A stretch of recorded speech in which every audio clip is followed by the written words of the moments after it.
Hey everyone, welcome to Dave's Bonsai. On today's show, we're going to tackle the variegated ficus forest, and I got some more critters, but the smaller ones, I got to take care of those. So as we begin filming today, Christmas Eve, this is what's showing up on radar. It started out as rain. As you can see, the line is right there now past the dot, which is where I am, and it's going to be snow from here on out. So by the end of this filming, I'll be very curious how much is on the ground. We were all hoping for a white Christmas up here in the upper Midwest. Minnesota, it wasn't looking so much in the southern half. I think it's here. We started the day in the 40s after midnight, 40 degrees, and then it rained, and it rained pretty good, and then all of a sudden the white stuff started. So we'll see what happens at the end of all of this. So while looking at my trees the other day, like I do every day, I don't know why it took me so long to notice this, but on one of the trees kind of tucked in the middle there was a tree that had some white substance on it. Now it's a ficus tree that I hadn't cut in a while, and if I were to cut the ficus tree, I'd get a little milky substance, and I'd know it was because of that. Well, I hadn't trimmed this one for a while, so what are those white things on my tree? Let's do some investigating. I can't stress enough how important it is to keep an eye on your trees as often as you can. In the middle of a pandemic, when we're home a lot more, we certainly can check our trees a lot more. So since I've created the greenhouse type structure in my plant room, my plants seem to be doing well, everything seems to be thriving. This ficus, this is doing super well, dark green leaves, growing, loving life. But if you notice right in the center there, can you see something glowing that you really don't want to maybe see glowing in a green plant with a woody trunk? That, I believe, is scale. In the past, for me, when I've had scale, they've been a little bit different shape, a little bit more soft.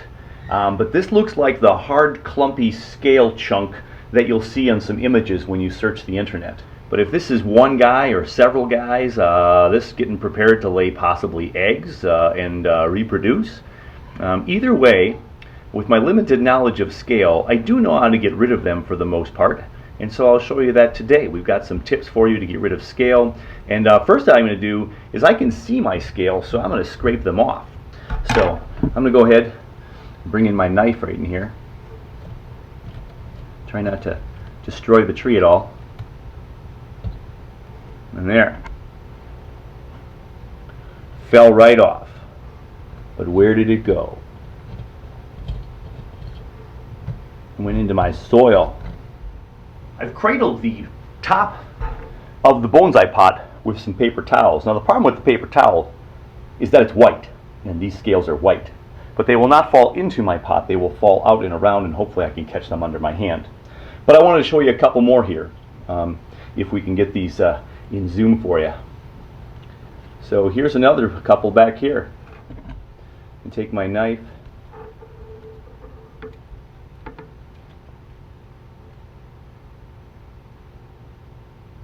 And those fell right on the paper towel, just as planned. Nice. If you look at this branch right here, we got one right there. I'm going to pick that off with my fingers.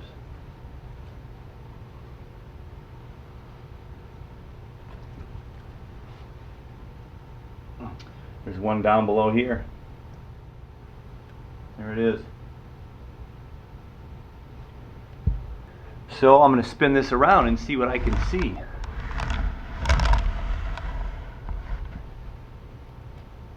Here's one right here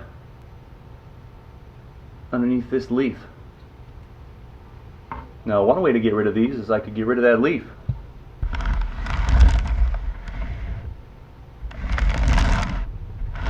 So we're just spinning this around, trying to take a peek. I'm going to bring in my portable light to see better.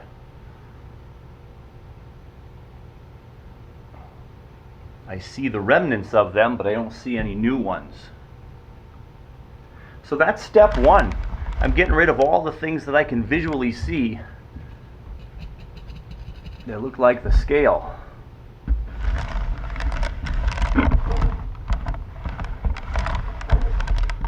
Good to have good light. An extra video light here that's super small and portable, so I can use it as like a big old flashlight. Okay, so here we have the remnant shells of the scale here. It's almost like a little tiny seashell. That guy right there, look at that. Little tiny seashell. I don't see any bodies, any living bodies from the shells. Now it's super important that I go into the plant room where I found this plant inside that greenhouse affected room. I have to go in there and take a peek at all those trees and make sure that these scale critters are not, you know, spreading their bodies and wings and legs and arms and go into other trees. So we'll take a peek of that, and then we're going to treat our tree with some neem oil solution. So we'll get that neem oil on here in just a bit. So we're just going through and looking in the greenhouse for more bugs. Now I can't get a good angle looking through the lens of a camera, but we want to make sure we go through and check all of our plants really carefully, underneath those leaves especially, and see if we have any more of our scale bugging any more of our plants. With the naked eye, through the camera lens, and at a quick glance when I pulled the other one out, I do not see any other issues.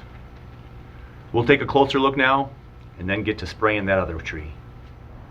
Here I have my essentials for my treatment of the scale. I've got my concentrated neem oil. I've got a recycled spray bottle. Got some dish soap. I've got my water in a nice old pitcher that I don't care much about anymore, and I've got my typical recycled juice container, and mainly all of this is for measurement's sake. The neem oil is concentrated, so we have to dilute it a little bit in some water. So the general rule of thumb when you do your research and you talk to some other people who have done this before, and I've done this a couple of times before, you're going to have a tablespoon of neem oil per gallon of water. Now this is going to be a half gallon of water in here, 64 ounces, my half gallon measurer here. So I'm going to fill this up to make a half gallon of the concoction. I'm going to go ahead and put a half a tablespoon of the neem oil, and then I need some dish soap with the water and the neem oil. And the reason for the dish soap is you need an emulsifier. So if you just put the oil and the water together, think of the neem oil and water, and they, you know, they kind of don't mix, right? And you can get clumps on your trees and it won't be spread out as evenly. So we need some kind of emulsification. So if you mix your water, your neem oil, and some dish soap, well, then you're going to have that emulsifier that'll help spread the neem oil where it needs to go as our preventative to get rid of some of the existing potential scale that I've missed, and to prevent some future stuff. So I'll also put this spray on my rest of my trees just lightly, just to make sure that I've got some preventative medicine going on. So 1 tablespoon per gallon means I'm going to have a half a tablespoon for my 64 ounces here. So just a half a tablespoon, and you want 1 teaspoon of the soap per gallon, so I need a half a teaspoon for the actual soap, and then we'll pour it all here and when we're done. So let's get some water into my container first, and then we'll measure out some of the neem oil and the dish soap.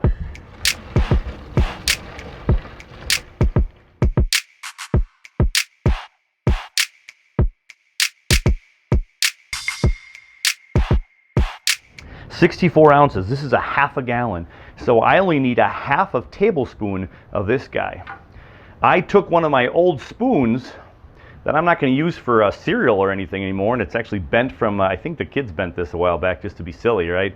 This is a good one now for my bonsai stuff, and it just will be used for this kind of material. So I need a tablespoon of this. 3 of these guys make a tablespoon, so we need to do 1 1/2. Now before I do use this, or did today, or I'm doing this today, I did measure this with a real tablespoon and teaspoon measurement, and it's pretty true to a teaspoon right here.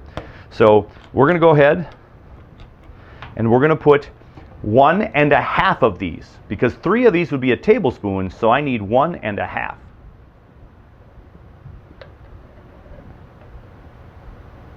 The half will be a little bit precarious.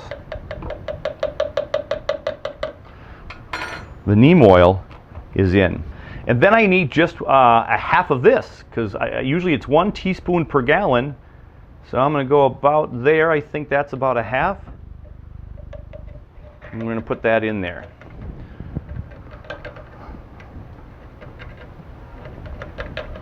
Okay. Now, unfortunately for me, I have one of my caps with my big holes in it. So I'm going to have to close those holes up. Still dripping a little bit here. But that's why they invented paper towels.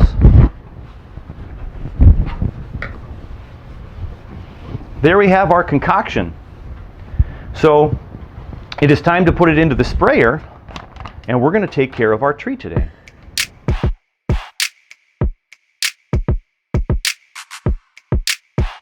Neem oil isn't going to stay good for a long period of time. We're not going to save this for any amount of weeks or months or years. We're going to use this as much as we can today to spray the plants to make sure that they are good and treated, and a little bit of preventative care.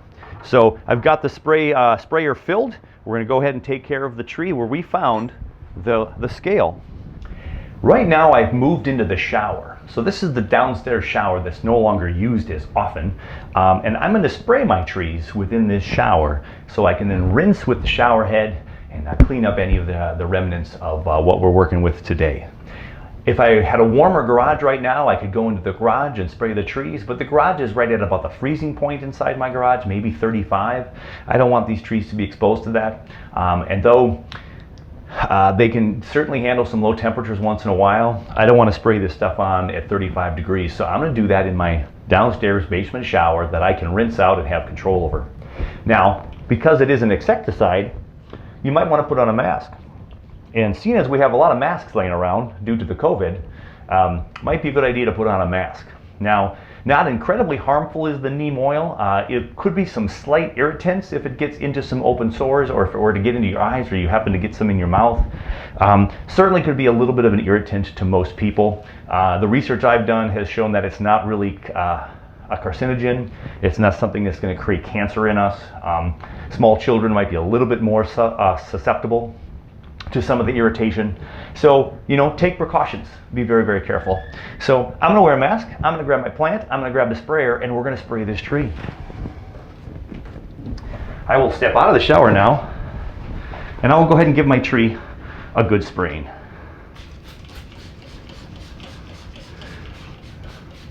So when you spray your tree, you want to make sure you're getting those undersides. So underneath here is where you don't see as much.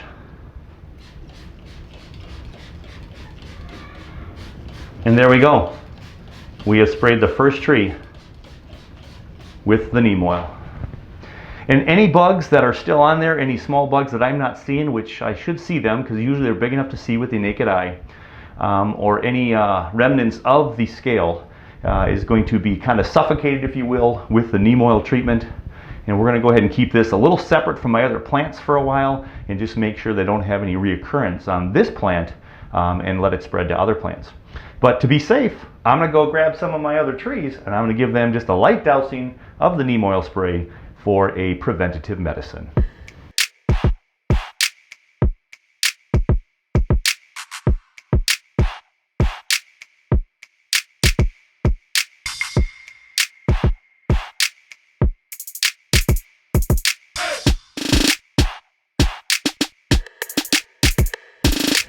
After close inspection of all the trees, after spraying, it looks like we're clear of any critters. We'll keep a close eye on this top section. We'll always look at the bottom section as well at first inspection. Those didn't look to be affected at all. Nothing on this right side, but we will keep a close eye. We got 72% humidity right now in the room. I'm going to leave the door open just for a little bit, and we'll let that neem oil do its thing. Next time I give these a little spraying with my other spray of water, it'll slowly disintegrate the neem oil and make it all be a part of the past. And hopefully the critters will be a part of the past. Well, I'm happy to say that that ficus fix, or that health care, preventative care, I was able to take care of those bugs a few days ago, and I've not seen any more a sign of scale than any of my trees. So everything's looking good. That tree has been trimmed, and we'll have to keep an eye on it. Again, another reason to always keep an eye on your trees. If you got a lot of them, that gets harder to do, so make sure you're trying to pay attention. So now that the scale is taken care of, now the main deal for the day, the main pruning is going to be on my ficus forest. My big decision was I going to make a thicker forest, a bigger forest, or just trim the existing 3-tree forest? So let's check in with the variegated ficus forest prune. For a while now, I've been itching to work on the ficus forest. The variegated ficus forest, this was a purchase from a Home Depot store about 3 years ago. And I believe all 3 trees that were in the pot were probably this thick right here. So in comparison, maybe the thickness of this chopstick. And now you can see we've doubled in size. With this one for sure, maybe this one. So the trunks are getting thicker. They're starting to look like trees. They were put in a forest because I didn't really like any single tree after I had them in some pots. And so I've been wanting to do some trimming here and then maybe figuring out what I might do with this. It is December. The tree has kind of rested, quote unquote, for a few weeks, maybe a couple of months in here in the plant room. But with the great light and the great heat and the new humidity, you know, it's really thickening up and loving life since its last trim. So what I would typically do,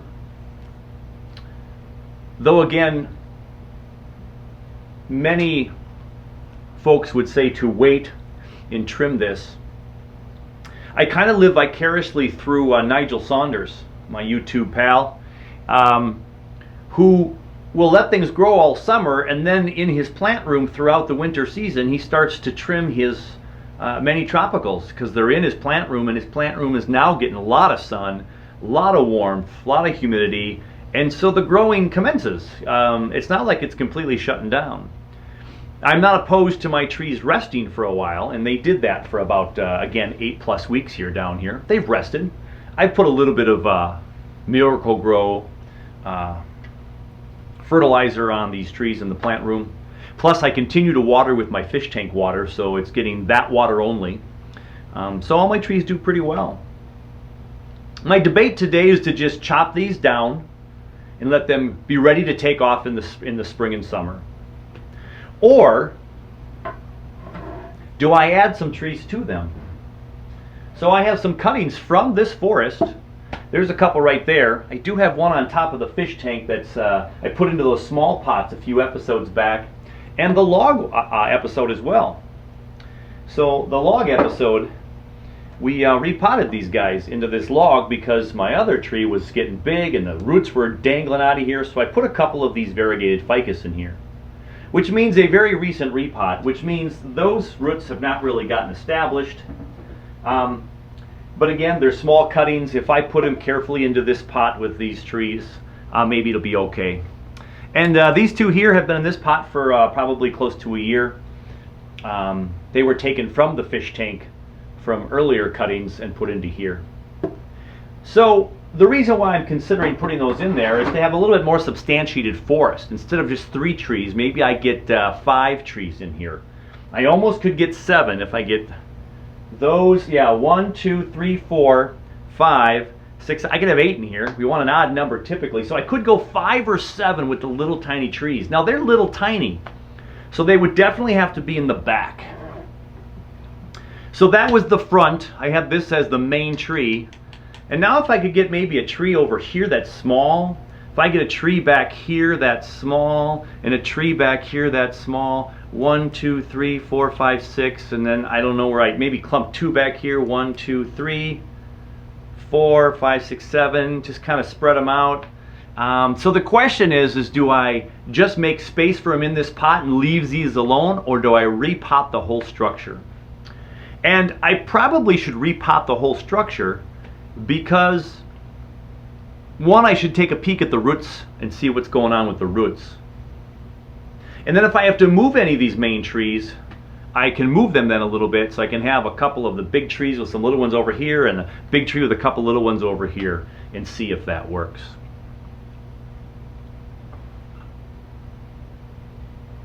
And again, this was the 3 trees came as the probably $12 plant, $15 tops, and I've already gotten, you know, 5, 6 trees cuttings that I could grow to future trees. But I like the concept of a forest still, and I want it to be a little bit thicker forest.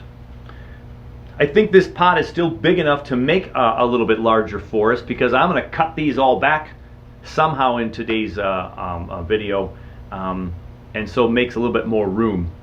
And again, maybe I'll just put a couple small ones here. 1, 2, 3, 4. 1, 2, 3, 4, which would make 7, and leave one side alone. Maybe there's more room up here. 1, 2, 3, 4, and then these 3, 7.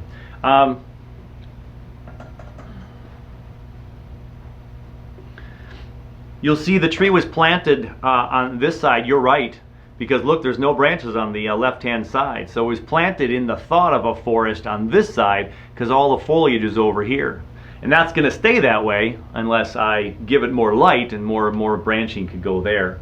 This guy is kind of a wide tree here with this lower branch down here. I'm considering getting rid of this entire branch down here, because it's really not doing me a whole lot of good right now, except for, you know, the potential of thickening up the bottom part of the trunk. And then the front tree is always a little bit the better of the 3 in the design, and so that's why it's up front and center.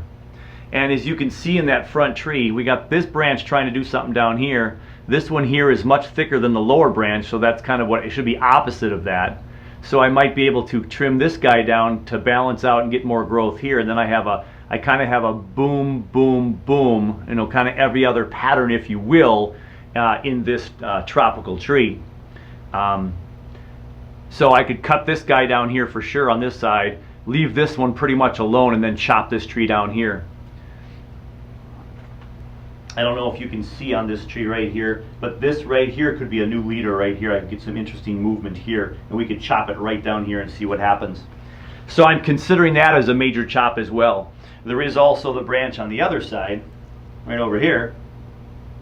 So either one of those could become a chop, and I would get rid of this. See, the last chop was right here.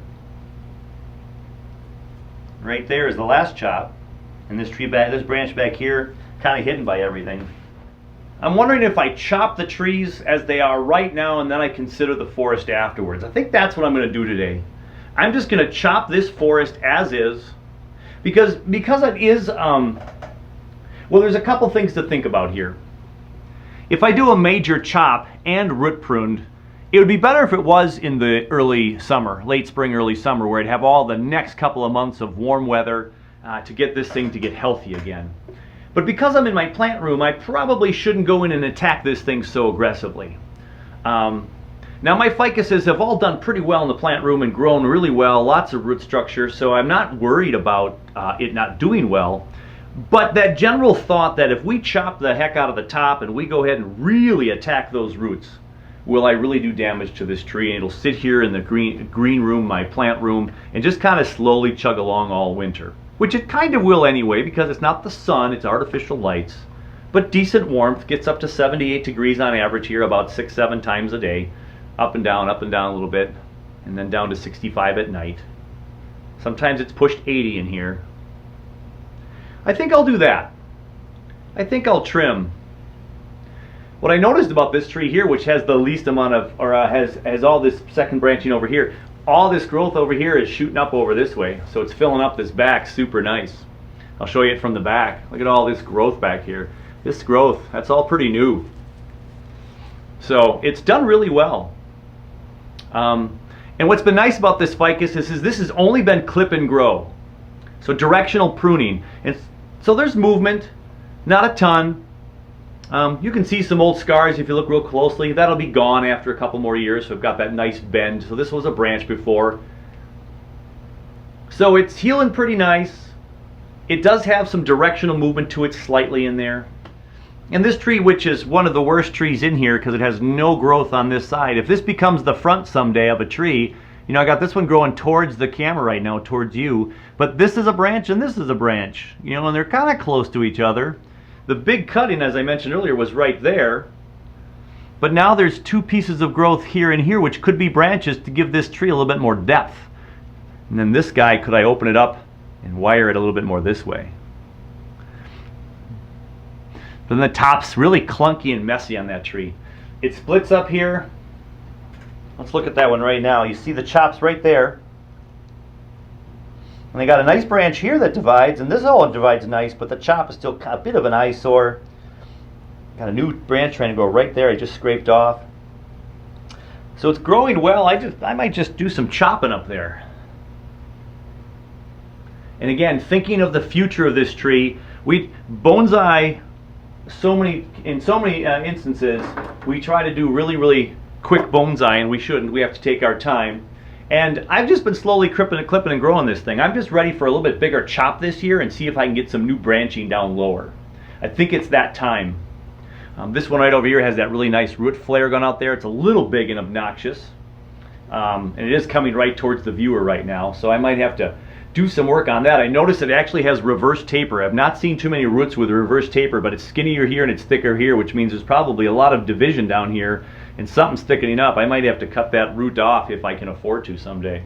So I'm going to kind of try to look at this trim today as a cutting down the forest, but keeping in mind that these trees could go solo someday, but for right now it is still a forest.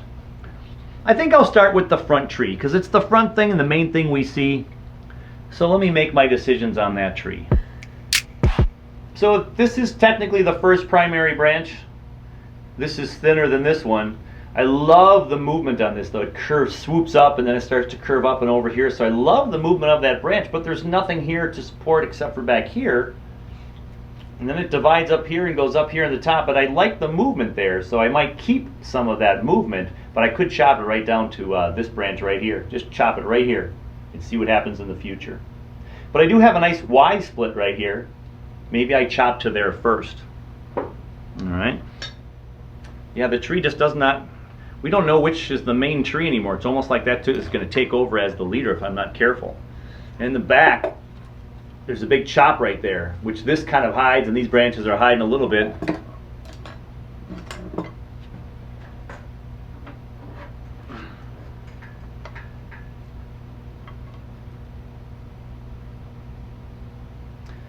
I'm going to cut this one shorter right here, just right away. And I'm going to go to the next one. And I went to that next one because now the directional pruning, this is going to continue to grow this way. So at the front of the tree, I don't want anything coming up here in our face, so this is going to grow more this way. This one's growing straight up. It's an extra leaf I don't need. And I can even cut this guy right here. Don't need that. And now my directional pruning has that lower branch. I don't want to do any more to that branch because we want energy to go to that branch, these two branches here where they split off.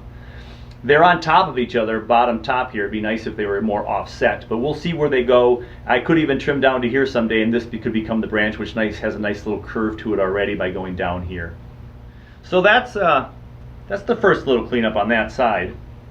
I'm not going to touch this one yet. So then we have to come up to this branch right here. What am I going to do with that guy?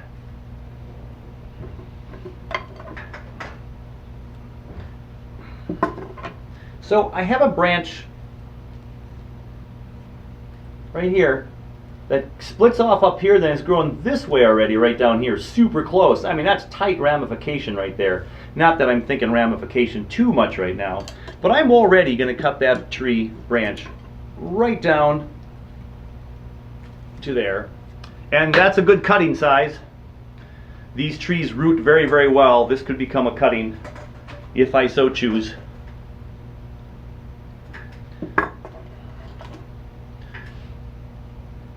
Okay, this might be hard for you guys to see on the camera. But I've got a leaf coming right out the camera here. Well, we don't want that directional growth, but look at right down there. That's the cause right there. So it's a branch that's growing inward. Right here. This branch right here. Nice couple leaves on there, but it's growing inward from this branch, which we don't want that to grow inward. So we'd cut that off. Now this one's cleaner now, right up here. Now I cut this one about an inch above this one, maybe half inch to an inch. And the reason why I did that is because look, there's another one growing back here. So I do have two branches right in that same area, but they are definitely a good 1/4+ inches apart. So I'm just going to leave that cut right there, maybe go a tad closer. And we'll clean this up later when it dies off. Don't want to get too close to that growth so we don't cut too close and maybe make that die off. So that's this branch. Well, this guy's certainly not going to stay this big and tall if that's going over that direction. So I'm going to go ahead and cut right here. You see I have this one growing in right there. I'll at least go down to there. There's another cutting. And what I would do is get this chunk off right there, or just kind of cut it sideways right here at where that, yeah, there we go. Got some nice exposed there. That could become another cutting. So that could become, I could just throw that in the soil right here and see if it grows. And there'd be my forest extension. Now, the bad part about this branch is it is growing in. And I don't want it to grow in to cover the tree. So it's going to go, and I knew it was going to go. And then the question is, how tall do I keep this right here? And if I trim this back down to where I just cut off that branch, we could get some possible division right there in future growth. Here's another branch. This is an old wound. We could get something to grow back here. There's one back here you can't see. But I have movement now. This comes off of the tree. I got some bumps in here from old branches that'll slowly go away over time when it swells up, and then it kind of comes back this way and starts to come back towards you a little bit, then comes back over here. But now this branch is going over here, so I could cut this whole section here, then I get all this movement going that way. Who knows what'll happen here? If nothing buds back for me back here, we'll just cut that off later. So I'll just leave it there for now. And then we get to the back part of the tree. So we got the right side and the left side kind of lower down now. Look at here. We have two branches growing out from each other right here below my finger, 2 fingers there. You know, that's going to create some bulge, but which one do I cut off? You would think I'd want to cut off, well, this one's thicker and this provides some movement in the front, so I probably should take off this back one. It's not doing me any good. That too big enough for a cutting, should I desire to do that. Now by cutting that from the front, you probably can't all tell a whole lot about what I did there.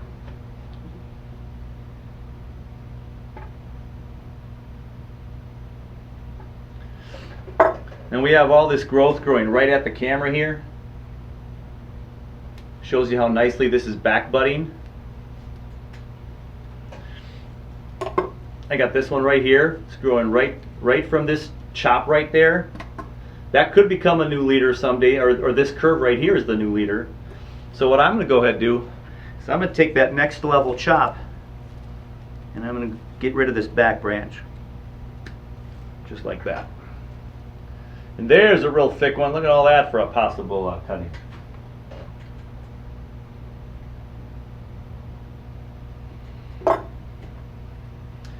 And that inside branch to me is cutting a little bit too close to that Y split there. I'm just going to cut it off. I'll probably cut this chop a little bit shorter, and then we'll see what happens from there. I'm a little bit worried. Maybe I get some growth off of the tip of that somewhere. Maybe I leave it for now and clean it up later. I do have a branch growing back here. So it's got some support there, but could create a bulge. If I separate the trees, here it is right here. That could create a bulge in that Y area. So I'm tempted to just cut that off. Cut that off right away. But let's see how much we cut down from this tree. So the branch out here on the left, I got a nice one coming right down here ready. Just an inch above the trunk, and then nothing till way up here. For sure going to cut it right there. And I'm down to 3 leaves here. 2 of them are coming out of the same spot. I'm going to go ahead and cut that one off. This one's on the inside, so maybe I don't want that one. But do I keep it to give it a little bit of growth? Now let's just take it off. This will rebound nicely. So there's the left side of that tree. So now we have the right side. And I can tell you right now, if you look at this tree, I got this branch over here and I got this branch over here. And this one splits to two right after it grows there. I'm going to at least come down to this branch to the right. And I just got rid of that much. Not a ton. But therein now lies the bulk of that tree.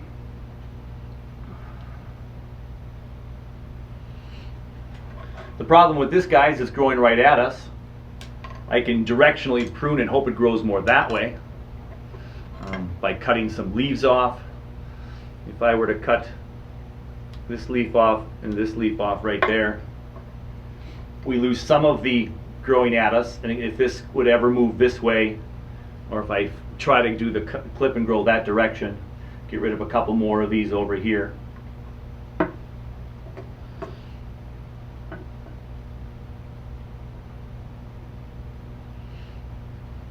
Yeah, it's got some interesting movement on this tree, but again, this section's way too thick. This has got to thicken up here. I think I'm just going to cut this one back, because we may even cut to this one someday. I could cut to this one, and we got this branch going on here, and it'll go from thicker to thinner, so we got that taper. It's always good to have taper in your branches. This branch didn't have a lot of taper. This tree does not have a lot of taper from the bottom to the top, so we're going to try to reduce the top and get this a little thicker with these branches down here, or maybe get some other new buds to pop out here. So my debate, though, is if I cut this whole thing off right here, because it's still growing more towards the camera, or do I cut the one behind it off, and this becomes the new leader, and we just make it's going to go more straight up.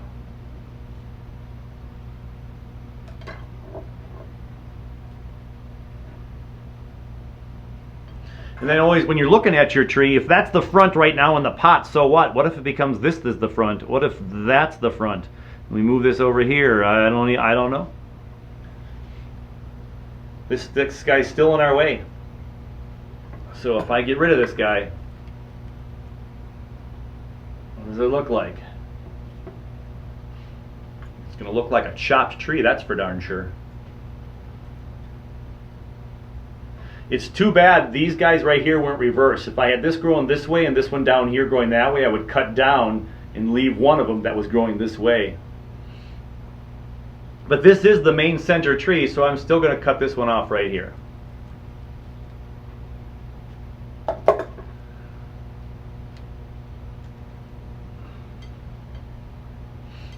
And then I'm going to cut this right here, because I do have these two right here.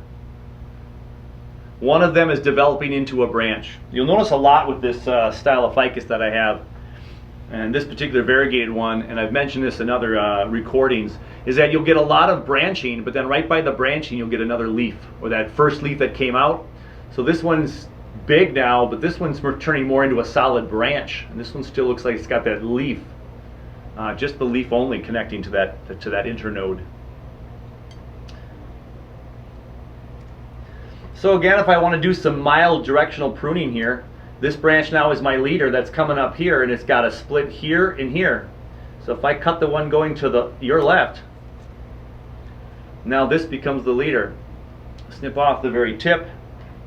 And here's another one of those examples right here. This is a branch right here, and this leaf's growing right out of this internode. I don't want that there. We'll just leave that to go right there. So now we have a really tiny tree. That was much bigger a while ago. We cut out at least 75% of the tree. We got a big scar here in our face, but again, we'll see if we get new growth. Over time that would heal. We can trim it a little bit more. This guy right here, I probably should go a little bit smaller. I just don't think we're going to keep that nub in any stretch.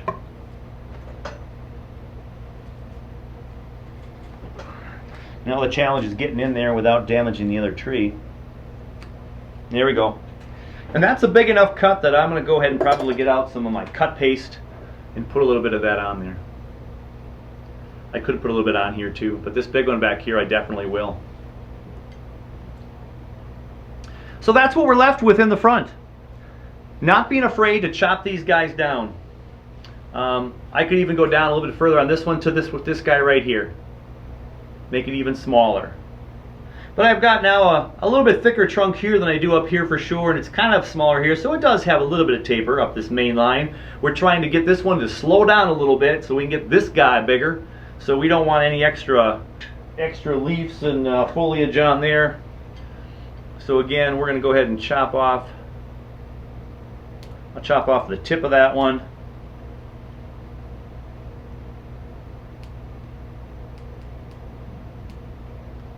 All right.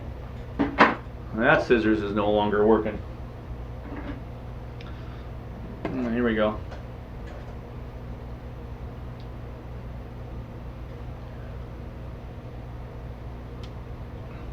Okay, so there we have it.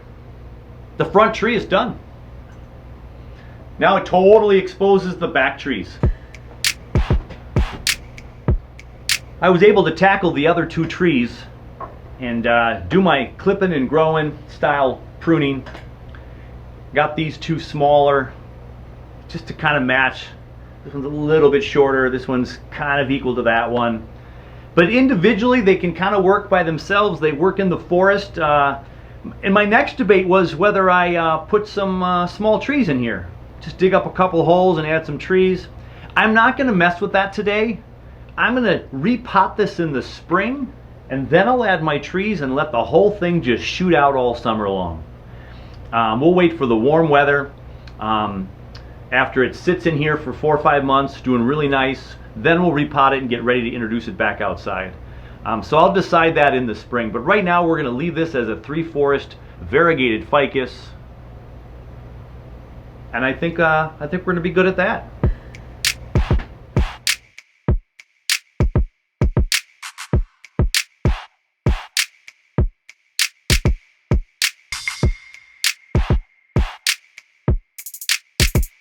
I put the variegated forest back in its spot and did put a little bit of cut paste on there. And the cut paste that I have is all in Japanese, so I can't even tell you what kind it is.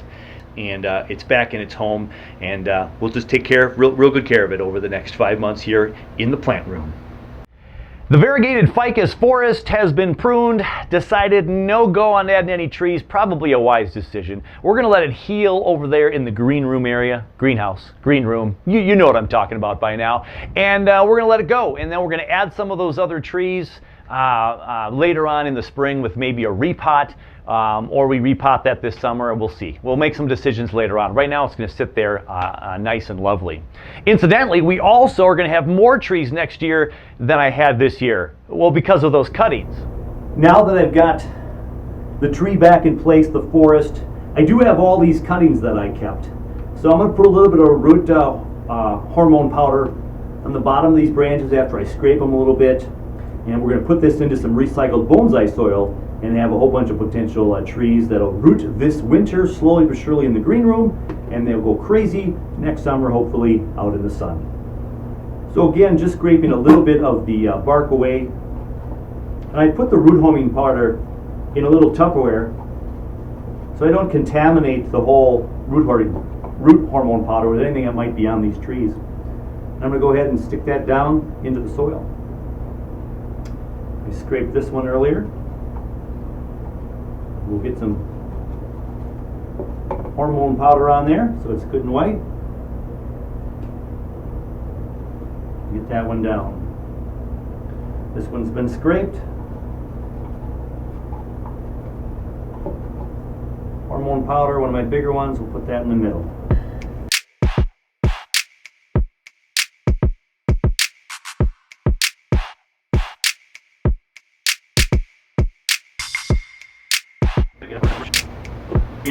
I've got a few too many leaves on here.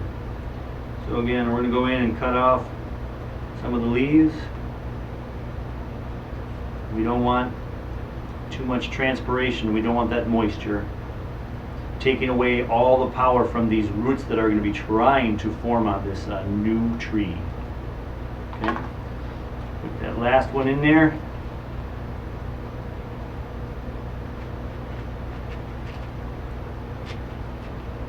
There.